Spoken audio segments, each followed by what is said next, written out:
بسم اللہ الرحمن الرحیم۔ السلام علیکم ورحمۃ اللہ وبرکاتہ۔ آج ہم اس کتاب کا پہلا سبق شروع کریں گے جس کا عنوان ہے نکاح کی اہمیت، مقاصد، معیارات اور ثمرات۔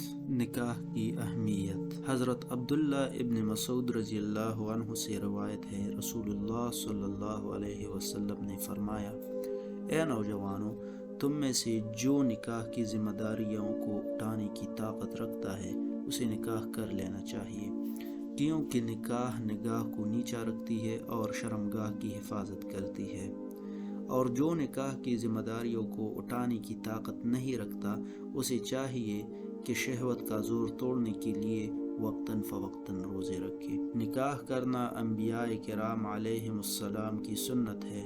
قرآن میں ہے، اے محمد صلی اللہ علیہ وسلم، ہم نے آپ سے پہلے یقیناً رسول بھیجے اور انہیں بیویوں اور اولاد سے بھی نوازا۔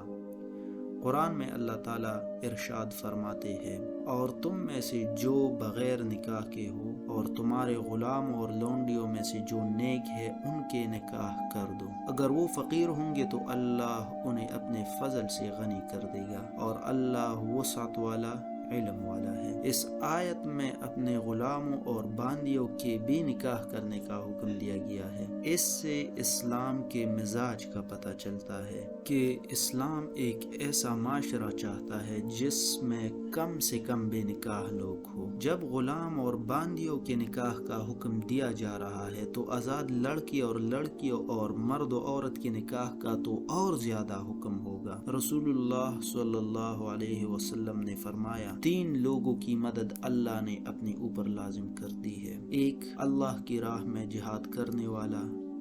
2، وہ غلام جو اپنے آقا سے یہ کہے کہ میں تمہیں اتنے پیسے دوں گا، اس کے بدلے آپ مجھے آزاد کر دیں، یعنی جب وہ اپنی آزادی کے لیے کوشش کرے تو اللہ کی مدد اس کے ساتھ ہوتی ہے۔ 3، وہ نکاح کرنے والا شخص جو پاک دامنی کی نیت سے نکاح کرتا ہے۔ ایک حدیث ہم نکاح کے خطبے میں عام طور پر سنتے ہیں، النکاح من سنتی، یعنی نکاح کرنا میری سنت ہے۔ ایک حدیث میں ارشاد فرمایا، رسولوں کی 4 سنتیں ہیں: 1، شرم و حیا کا خیال، 2، مسواک کا اہتمام، 3، عطر کا استعمال، 4، نکاح کا التزام۔ آپ صلی اللہ علیہ وسلم نے نکاح کو آدھا ایمان بھی قرار دیا ہے۔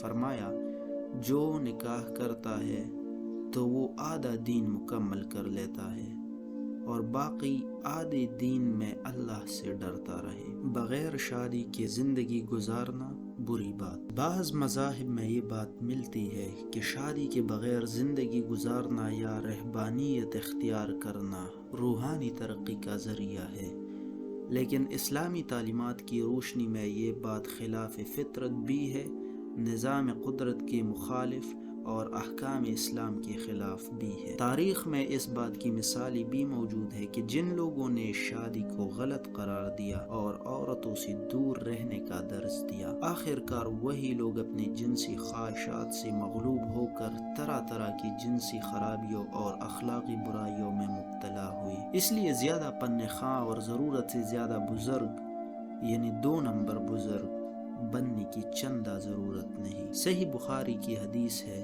کہ صحابہ کرام رضوان اللہ علیہم اجمعین میں سے کچھ حضرات رسول اللہ صلی اللہ علیہ وسلم کے گھر کے معمولات جاننے کے لیے آپ کے گھر تشریف لے گئے۔ جب ازواج مطہرات نے بتایا کہ آپ گھر میں کیسے وقت گزارتے ہیں تو صحابہ کرام کے دل میں یہ خیال آیا کہ آپ تو اللہ کے پیغمبر ہیں، معصوم ہیں، اس لیے آپ اتنی عبادت کرتے ہیں، ہمیں تو یہ مرتبہ حاصل نہیں، اس لیے ہمیں حضور صلی اللہ علیہ وسلم سے کچھ زیادہ ہی عبادت کرنی ہوگی۔ خلاصہ کلام یہ کہ انہوں نے رسول اللہ صلی اللہ علیہ وسلم کے معمولات کے بارے میں دل میں سوچا کہ ہمارے حساب سے یہ معمولات کم ہیں۔ چنانچہ ایک صحابی کہنے لگے کہ میں آئندہ سے پوری رات عبادت کروں گا، سوں گا نہیں۔ دوسرے کہنے لگے، میں اب ساری زندگی روزے رکھوں گا۔ کوئی دن بغیر روزے کے نہیں گزاروں گا۔